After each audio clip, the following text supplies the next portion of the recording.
1988년 9월 17일 서울 잠실 올림픽 주경기장 160개국 8,300명의 선수들이 입장합니다. 6만 명의 관중이 환호합니다. 전 세계 10억 명이 텔레비전 앞에 앉았습니다. 그날 대한민국은 세계의 중심이었습니다. 하지만 그 찬란한 무대 위에 오르기까지 우리는 얼마나 먼 길을 걸어왔을까요?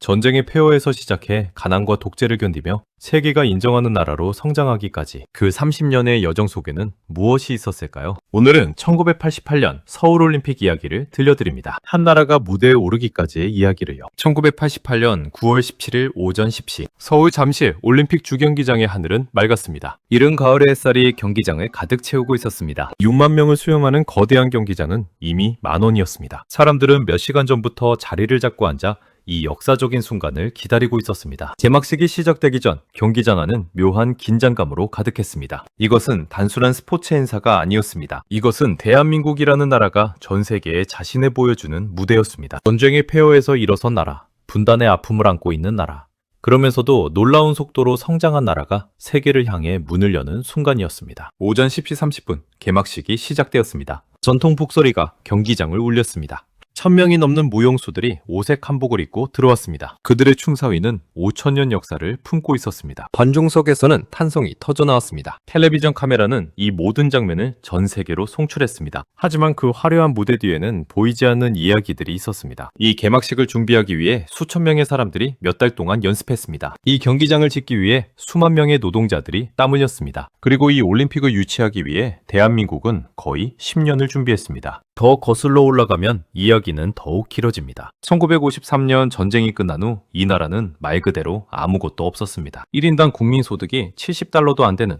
세계에서 가장 가난한 나라 중 하나였습니다. 산업이라고 할 만한 것도 없었고 제대로 된 도로도 없었습니다. 그런 나라가 35년 만에 올림픽을 개최하는 나라가 되었습니다. 어떻게 이런 일이 가능했을까요? 그 35년 동안 무슨 일이 있었던 걸까요?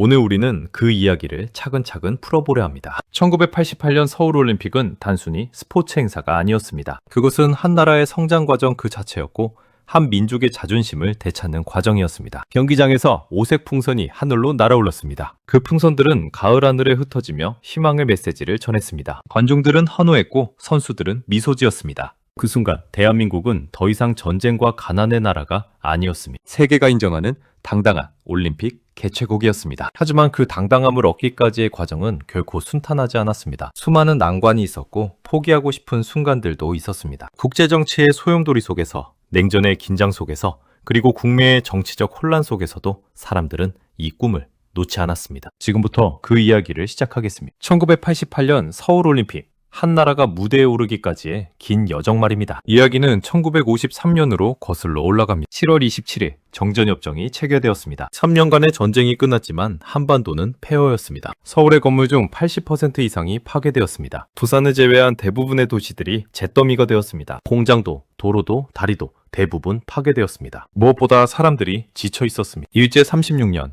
해방의 혼란 5년, 그리고 전쟁 3년. 44년 동안 이 땅의 사람들은 제대로 된 평화를 누려본 적이 없었습니다. 그들은 그저 살아남는 것만으로도 버거웠습니다. 올림픽 같은 것은 상상조차 할 수 없는 일이었습니다. 하지만 놀랍게도 이 나라는 빠른 속도로 회복하기 시작했습니다. 1960년대에 들어서면서 경제 개발이 시작되었습니다. 고속도로가 건설되고 공장이 들어서기 시작했습니다. 수출이 늘어났고 사람들의 생활 수준도 조금씩 나아졌습니다. 물론 그 과정이 순탄했던 것은 아닙니다. 많은 희생과 고통이 있었습니다. 하지만 나라는 분명히 변화하고 있었습니다. 1970년대에 들어서자 변화의 속도는 더욱 빨라졌습니다. 조마공업이 발전했고 수출액이 급증했습니다. 1974년에는 1인당 국민소득이 600달러를 넘어섰습니다. 전쟁 직후와 비교하면 거의 10배가 증가한 것입니다. 서울의 모습도 크게 달라졌습니다. 고층 빌딩이 들어서기 시작했고 지하철이 개통되었습니다. 하지만 경제적 성장과 달리 정치적으로는 어두운 시기였습니다. 1972년 10월 유신이 선포되었고 독재 체제가 강화되었습니다. 언론의 자유가 억압되었고 민주주의는 후퇴했습니다. 많은 사람들이 이 상황에 불만을 품었지만 쉽게 목소리를 낼 수 없었습니다. 그런 가운데서도 스포츠는 조금씩 발전하고 있었습니다. 1976년 몬트리올 올림픽에서 양정모 선수가 레슬링 금메달을 땄습니다. 송기정 선생 이후 40년 만에 금메달이었습니다. 사람들은 열광했습니다. 어려운 시절이었지만 스포츠는 사람들에게 희망을 주었습니다. 1979년은 격동의 해였습니다. 10월 26일 박정희 대통령이 시해되었습니다. 나라는 혼란에 빠졌습니다.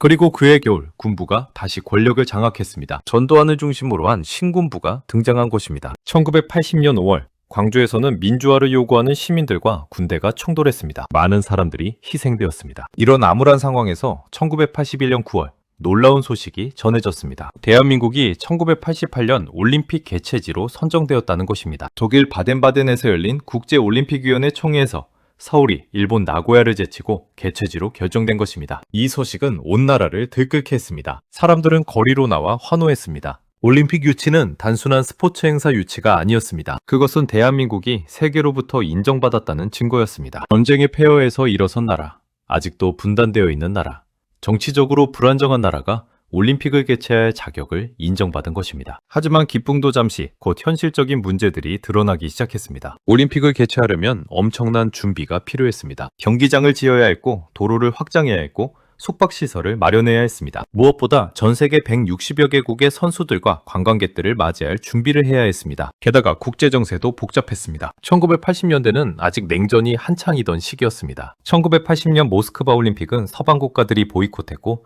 1984년 로스앤젤레스 올림픽은 소련을 비롯한 동구권 국가들이 불참했습니다. 서울 올림픽도 같은 운명을 맞을 수 있었습니다. 특히 북한과의 관계, 그리고 소련 및 동구권 국가들과의 관계가 큰 변수였습니다. 국내 정치 상황도 녹록지 않았습니다. 1987년 6월 전국적으로 민주화 요구 시위가 일어났습니다. 6월 항쟁이었습니다. 사람들은 직선제 개헌을 요구했고 결국 정부는 이를 받아들였습니다. 같은 해 12월 대통령 선거가 치러졌고 노태우가 당선되었습니다. 이 모든 혼란 속에서도 올림픽 준비는 계속되었습니다. 잠실 일대에 거대한 올림픽 공원이 조성되었습니다. 주경기장과 체조경기장, 수영장 등이 세워졌습니다. 도로가 확장되고 지하철 노선이 연장되었습니다. 호텔이 새로 지어지고 공항이 확장되었습니다. 1988년이 다가오면서 준비는 막바지에 이르렀습니다. 하지만 여전히 불안 요소들이 남아있었습니다. 북한의 태도가 불명확했고 일부 국가들의 참가 여부도 확실하지 않았습니다. 국내적으로도 올림픽 준비 과정에서 많은 비용이 들어가면서 비판의 목소리도 있었습니다. 그럼에도 불구하고 사람들은 희망을 품었습니다. 이번 올림픽이 성공하면 대한민국은 완전히 다른 나라가 될 수 있었습니다. 세계가 인정하는 선진국,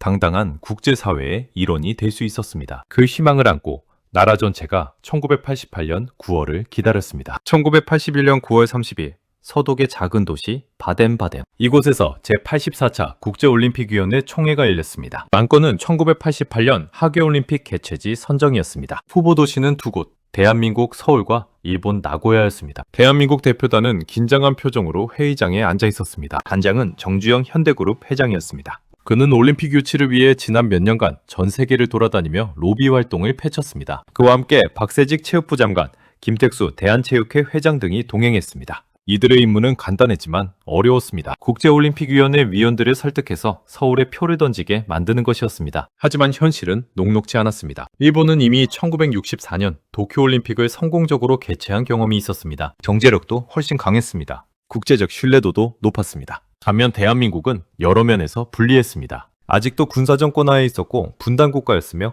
북한과의 긴장관계가 계속되고 있었습니다. 올림픽을 개최할 만한 시설도 충분하지 않았습니다. 국제행사 개최 계획도 부족했습니다. 하지만 대한민국 대표단에게는 나름의 전략이 있었습니다. 첫째, 한국의 놀라운 경제 성장을 강조했습니다. 전쟁의 폐허에서 30년 만에 세계 10위권 경제 규모로 성장한 나라라는 점을 부각시켰습니다. 둘째, 올림픽이 아시아 발전에 기여할 수 있다는 점을 강조했습니다. 일본은 이미 올림픽을 개최했으니 이제는 다른 아시아 국가에게도 기회를 주어야 한다고 주장했습니다. 셋째, 그리고 가장 중요하게 한국 국민의 열정을 보여주었습니다. 프레젠테이션에서 그들은 말했습니다. 한국 국민 4천만 명 모두가 올림픽 유치를 간절히 원하고 있습니다.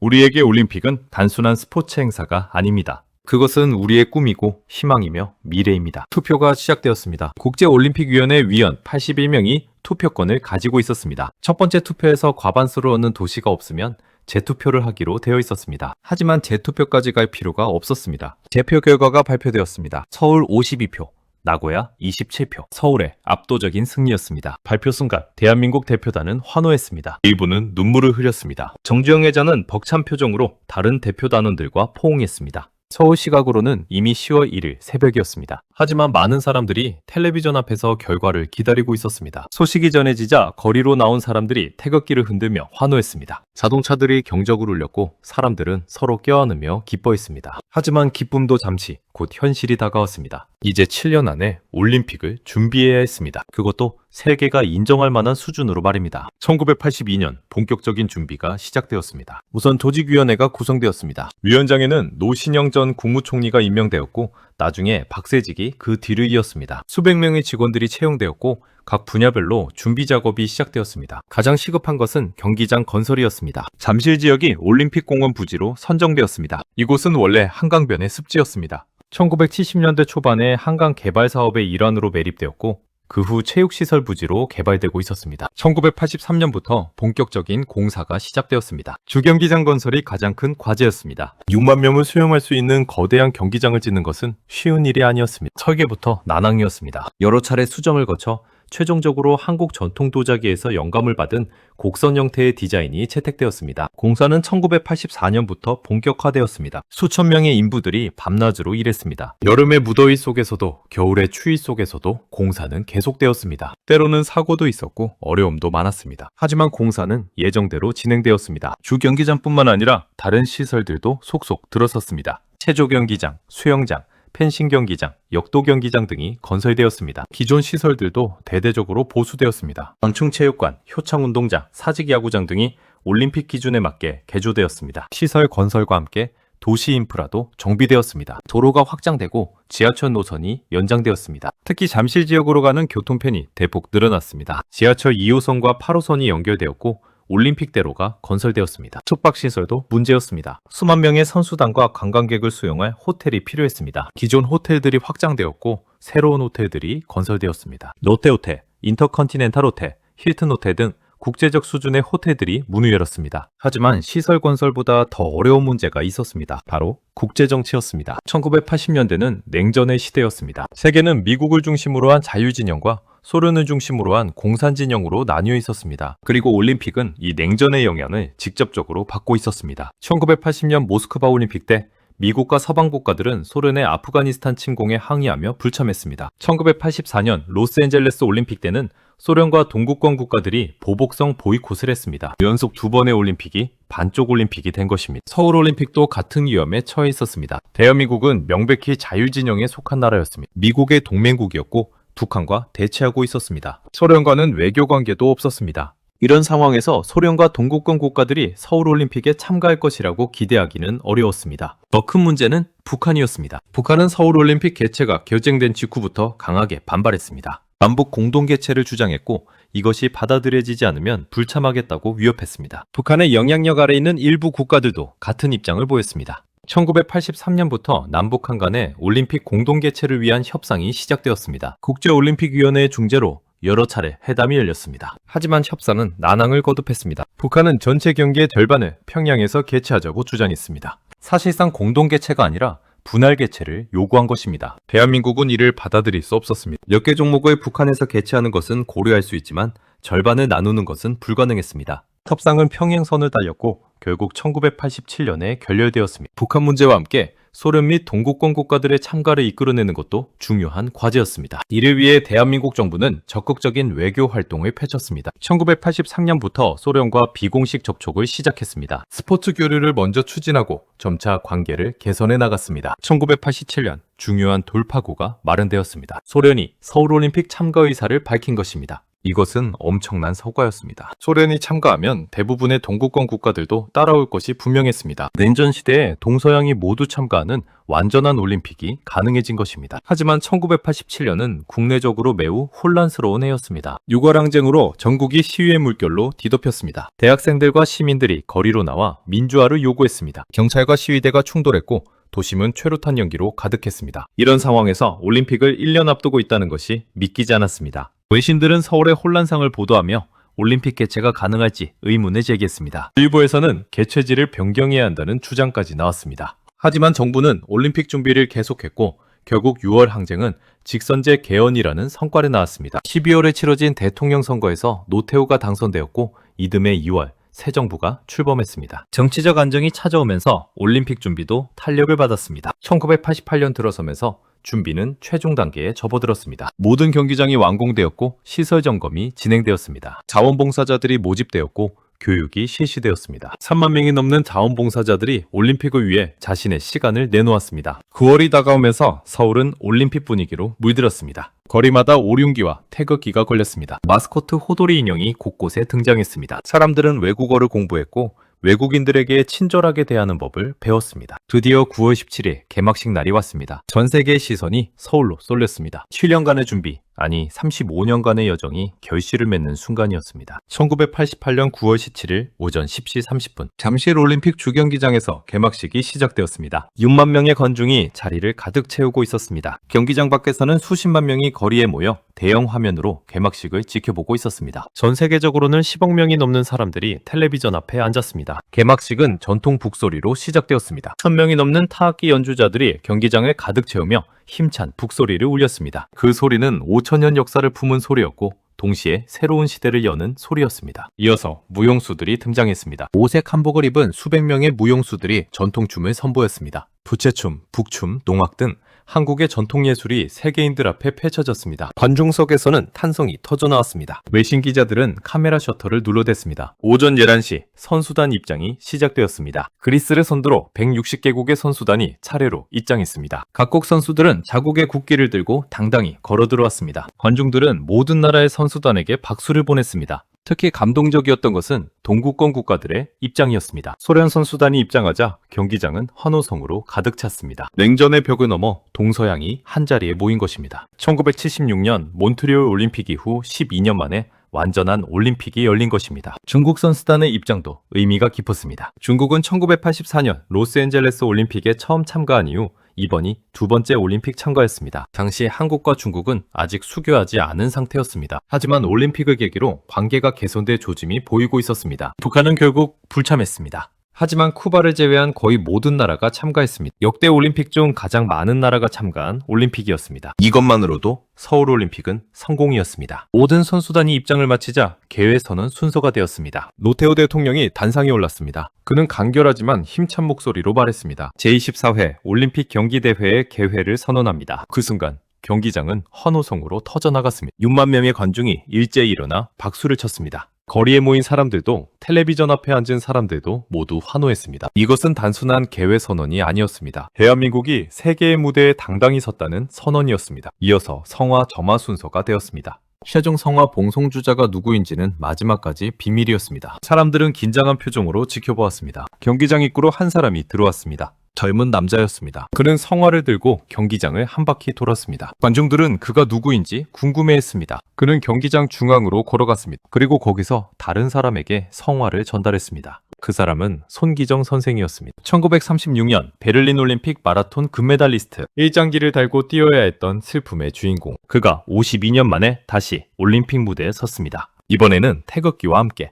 손기정 선생은 당시 76세였습니다. 하지만 그의 걸음은 여전히 힘차 보였습니다. 그는 천천히 그러나 당당하게 계단을 올라갔습니다. 관중들은 숨을 죽이고 지켜보았습니다. 그리고 성화대에 도착한 손기정 선생은 젊은 마라톤 선수 임춘애, 정선만과 함께 성화를 점화했습니다. 불꽃이 타올랐습니다. 거대한 성화가 가을 하늘을 밝혔습니다. 그 순간 경기장은 감동의 도가니가 되었습니다. 많은 사람들이 눈물을 흘렸습니다. 손기정 선생 본인도 눈시울을 붉혔습니다. 52년 전의 슬픔이 이제 기쁨으로 바뀌는 순간이었습니다. 성화가 타오르는 동안 비둘기 수천 마리가 날아올랐습니다. 성화의 상징인 비둘기들이 가을 하늘에 하얀 구름을 만들었습니다. 이어서 오색풍선 수만 개가 하늘로 날아올랐습니다. 경기장은 환호와 박수로 가득 찼습니다. 개막식은 계속되었습니다. 다양한 공연이 어졌습니다. 전통과 현대가 조화를 이룬 공연이었습니다. 사물놀이와 현대무용이 어우러졌고 전통음악과 오케스트라가 함께 연주되었습니다. 특히 인상적이었던 것은 대규모 집단 공연이었습니다. 수천 명의 사람들이 완벽한 동작으로 카드 섹션을 만들어냈습니다. 그들이 만들어낸 그림은 한국의 역사와 문화를 보여주었습니다. 도굴의 벽화, 불국사, 석굴암, 한글 창제, 근대화 과정 등이 차례로 펼쳐졌습니다. 정오가 지나면서 개막식은 막바지에 이르렀습니다. 마지막 순서는 축하 공연이었습니다. 세계적인 상악가 조수미가 등장해 아름다운 목소리로 노래를 불렀습니다. 그녀의 노래가 경기장을 가득 채우는 동안 사람들은 감동에 젖어 들었습니다. 오후 1시 개막식이 끝났습니다. 3시간에 걸친 긴 행사였지만 지루함을 느낄 틈이 없었습니다. 관중들은 아쉬워하며 자리를 떠났습니다. 하지만 그들의 얼굴에는 자부심이 가득했습니다. 개막식 다음 날부터 본격적인 경기가 시작되었습니다. 16일 동안 237개 종목에서 열띤 경쟁이 펼쳐졌습니다. 한국 선수들도 선전했습니다. 유도, 레슬링, 복싱 등에서 금메달을 땄습니다. 특히 여자 핸드볼과 여자 배구에서 금메달을 따며 국민들을 열광시켰습니다. 하지만 서울올림픽의 진정한 의미는 메달 수에 있지 않았습니다. 그것은 세계가 하나 되는 축제였습니다. 동서양이 함께했고 선진국과 개발도상국이 함께했습니다. 정치와 이념을 넘어 스포츠를 통해 하나가 되었습니다. 물론 완벽하지는 않았습니다. 일부 경기에서 오심 시비가 있었고 도핑 문제도 불거졌습니다. 특히 육상 100m에서 우승한 벤 존슨의 도핑 적발은 큰 충격이었습니다. 하지만 이런 문제들에도 불구하고 서울올림픽은 성공적이었다는 평가를 받았습니다. 10월 2일 폐막식이 열렸습니다. 16일간의 축제가 막을 내리는 순간이었습니다. 선수들은 아쉬워하며 작별 인사를 나눴습니다. 자원봉사자들은 뿌듯한 표정으로 마지막 임무를 수행했습니다. 성화가 꺼졌습니다. 하지만 서울올림픽이 남긴 빛은 꺼지지 않았습니다. 그 빛은 대한민국의 미래를 밝히는 등불이 되었습니다. 서울올림픽이 끝난 후 대한민국은 완전히 달라졌습니다. 우선 국제적 위상이 크게 높아졌습니다. 올림픽 개최 전만 해도 많은 외국인들에게 한국은 낯선 나라였습니다. 전쟁과 분단의 나라, 가난한 나라라는 이미지가 강했습니다. 하지만 올림픽을 통해 한국은 새로운 모습을 보여주었습니다. 조직력, 경제력, 문화적 역량을 세계에 증명했습니다. 개막식과 폐막식의 화려한 공연은 한국 문화의 아름다움을 알렸습니다. 경기장과 인프라의 수준은 한국의 경제력을 보여주었습니다. 자원봉사자들의 친절함은 한국인의 따뜻함을 전했습니다. 외신들의 평가도 긍정적이었습니다. 뉴욕타임스는 서울올림픽은 냉전 시대를 끝내는 신호탄이라고 평가했습니다. 타임지는 한국의 기적을 세계에 보여준 올림픽이라고 보도했습니다. 국제올림픽위원회 위원장 사마란치는 역대 최고의 올림픽이라고 극찬했습니다. 이런 긍정적 이미지는 실질적인 성과로 이어졌습니다. 올림픽 이후 한국에 대한 외국인 투자가 급증했습니다. 관광객도 크게 늘어났습니다. 한국 제품에 대한 인식도 개선되었습니다. 메이드 인 코리아가 더 이상 싸구려가 아니라 품질 좋은 제품을 의미하게 되었습니다. 외교적으로도 큰 변화가 있었습니다. 올림픽을 계기로 동구권 국가들과의 관계가 개선되었습니다. 1988년 올림픽 기간 중 헝가리와 수교했습니다. 이듬해인 1989년에는 폴란드, 유고슬라비아와 수교했습니다. 1990년에는 소련과 수교했고 1992년에는 중국과 수교했습니다. 북방외교의 성공은 대한민국의 외교 지평을 크게 넓혔습니다. 냉전 시대 내내 서방 진영에만 갇혀있던 한국이 동구권 국가들과도 관계를 맺게 된 것입니다. 이것은 한국의 외교적 선택지를 넓혔고 국제사회에서의 영향력을 키웠습니다. 경제적으로도 올림픽은 큰 영향을 미쳤습니다. 올림픽 준비 과정에서 대규모 건설 경기가 일어났습니다. 경기장, 도로, 지하철, 호텔 등 각종 인프라가 건설되면서 수많은 일자리가 창출되었습니다. 건설업뿐만 아니라 관련 산업들도 호황을 누렸습니다. 올림픽이 끝난 후에도 경제 성장은 계속되었습니다. 1988년 한국의 경제 성장률은 12%를 넘었습니다. 수출도 급증했습니다. 1인당 국민 소득은 5,000달러를 돌파했습니다. 전쟁 직후 70달러도 안 되던 것과 비교하면 엄청난 성장이었습니다. 사회적으로도 변화가 있었습니다. 올림픽을 준비하고 치르는 과정에서 한국인들은 자신감을 얻었습니다. 우리도 할 수 있다는 믿음이 생겼습니다. 이런 자신감은 이후 한국 사회의 발전에 큰 동력이 되었습니다. 특히 젊은 세대에게 올림픽은 큰 영향을 미쳤습니다. 그들은 올림픽을 통해 넓은 세계를 보았습니다. 다양한 나라의 사람들을 만났고 다른 문화를 경험했습니다. 이것은 그들의 시야를 넓혔고 국제적 감각을 키웠습니다. 스포츠 분야의 발전도 빼놓을 수 없습니다. 올림픽을 계기로 한국 스포츠는 한 단계 도약했습니다. 시설이 대폭 개선되었고 선수 육성 시스템이 체계화되었습니다. 올림픽 이후 한국은 세계 스포츠 강국으로 자리매김했습니다. 서울 올림픽이 남긴 유산은 물질적인 것만이 아니었습니다. 더 중요한 것은 정신적 유산이었습니다. 올림픽을 통해 한국인들은 하나가 되는 경험을 했습니다. 지역, 계층, 세대를 넘어 모두가 한마음으로 올림픽을 응원했습니다. 물론 올림픽이 모든 문제를 해결한 것은 아니었습니다. 정치적 갈등은 여전했고 사회적 불평등도 존재했습니다. 남북 분단의 현실도 변하지 않았습니다. 하지만 올림픽은 분명히 한국 사회에 긍정적인 변화를 가져왔습니다. 국제사회에서도 서울올림픽은 중요한 의미를 가졌습니다. 냉전의 마지막 시기에 열린 이 올림픽은 동서양이 화해할 수 있다는 가능성을 보여주었습니다. 실제로 올림픽 1년 후인 1989년 베를린 장벽이 무너졌습니다. 1991년에는 소련이 해체되었습니다. 냉전 시대가 끝난 것입니다. 물론 서울올림픽이 냉전을 끝낸 것은 아닙니다.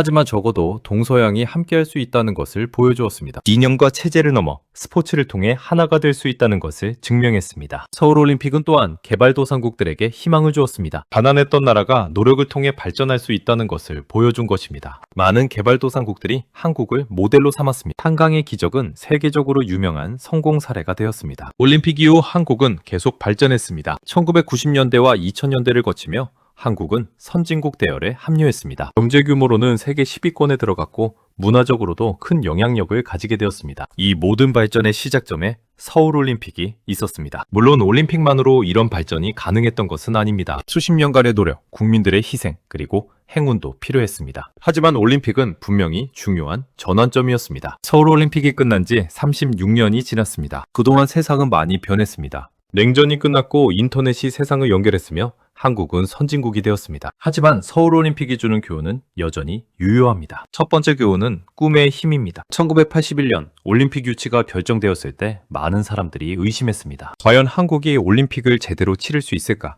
시설은 충분한가? 경험은 있는가? 국제 정세는 어떤가?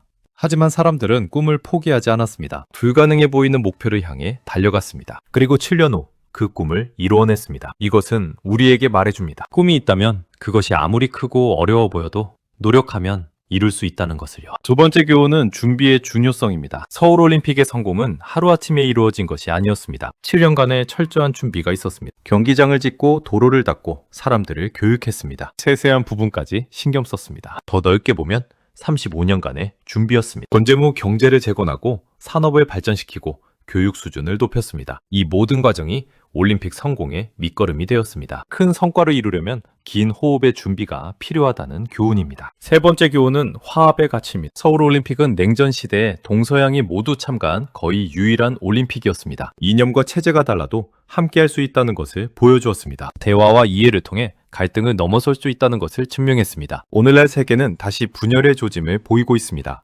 국가 간 갈등, 이념 대립, 문화 충돌이 심화되고 있습니다. 이런 시기에 서울올림픽의 화합 정신은 더욱 소중합니다. 차이를 인정하면서도 함께 나아갈 수 있다는 믿음이 필요합니다. 네 번째 교훈은 국민의 힘입니다. 서울올림픽은 정부만의 노력으로 이루어진 것이 아니었습니다. 수많은 국민들이 자발적으로 참여했습니다. 3만 명이 넘는 자원봉사자들이 시간과 노력을 바쳤습니다. 일반 시민들도 외국어를 공부하고 외국인들에게 친절하게 대했습니다. 이것은 우리에게 말해줍니다. 큰 일을 이루려면 국민 모두의 참여가 필요하다는 것을요. 위에서 아래로의 지시만으로는 부족합니다. 아래에서 위로의 자발적 참여가 있어야 합니다. 다섯 번째 교훈은 겸손함입니다. 올림픽의 성공으로 한국은 자신감을 얻었습니다. 하지만 동시에 겸손함도 배웠습니다. 세계 여러 나라의 문화와 가치를 접하면서 다양성을 존중하는 법을 배웠습니다. 자신의 것만이 최고가 아니라는 것을 깨달았습니다. 오늘날 한국은 경제적으로나 문화적으로 큰 영향력을 가지고 있습니다. 하지만 그럴수록 겸손함이 필요합니다. 다른 나라와 문화를 존중하고 함께 성장하는 자세가 필요합니다. 여섯 번째 교훈은 지속 가능성입니다. 올림픽이 끝난 후 많은 시설들이 계속 활용되었습니다. 잠실 주경기전은 각종 스포츠 경기와 문화행사장으로 사용되었습니다. 올림픽 공원은 시민들의 휴식 공간이 되었습니다. 일회성 행사로 끝나지 않고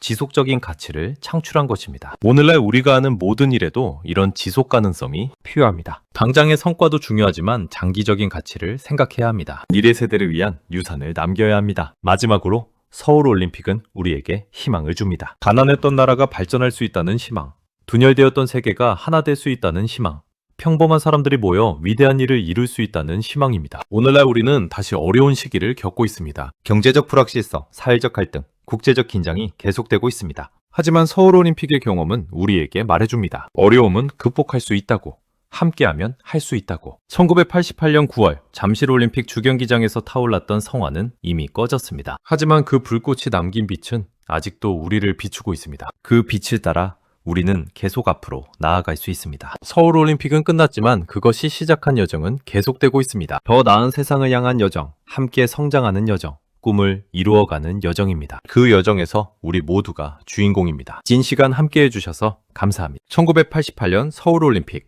한 나라가 무대에 오르기까지의 이야기를 들려드렸습니다. 전쟁의 폐허에서 시작해 세계의 중심에 서기까지 35년의 여정이었습니다. 그 여정에는 수많은 사람들의 땀과 눈물, 꿈과 희망이 담겨 있었습니다. 오늘 이야기가 여러분께 작은 울림이 되었기를 바랍니다. 우리가 어디서 왔는지, 어떻게 여기까지 왔는지를 기억하는 것은 중요합니다. 그것이 우리가 어디로 가야 할지를 알려주기 때문입니다. 다음 시간에는 또 다른 역사 이야기로 찾아뵙겠습니다. 이 채널을 구독하시면 매주 새로운 역사 이야기를 만나보실 수 있습니다. 영상이 도움이 되셨다면 좋아요와 댓글로 응원해주시면 큰 힘이 됩니다. 건강하시고 행복한 하루 보내시기 바랍니다. 감사합니다.